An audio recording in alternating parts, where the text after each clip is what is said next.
idea. Oh, hello there. What? What do you want? Yeah? Today we're going to be talking about the F distribution. So here's the problem. Feel free to pause if you need to read it. But really for this problem, all you need to know is how to get at an F statistic given these summary calculations that were provided within the problem. Additionally, we need to know that the sum of squares total equals the sum of squares of the regression and the sum of squared errors. So that is the second column in this table, knowing that the third row equals the summation of the first two elements. I'll link in the description the stats Stack Exchange post that goes through the reason why this is the case, as I didn't really feel like stepping through all of that. But yeah, so let's go ahead and jump in. For this problem, pretty straightforward once you know how to fill out that table. So we're given the sum of squares total and the sum of squares regression.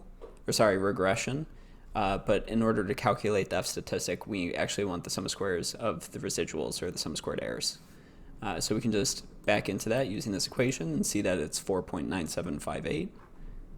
We also have k is 3, so k is the number of moving parameters not including the intercept.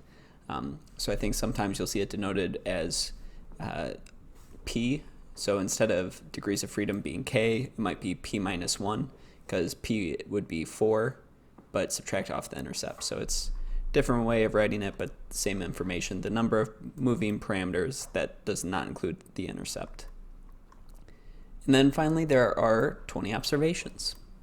So with that, it's just plug and chug. So we have the sum of squared of the regression divided by its degrees of freedom, divided by the sum of squared residuals, divided by its degrees of freedom. Running through all of that, we get 2.844.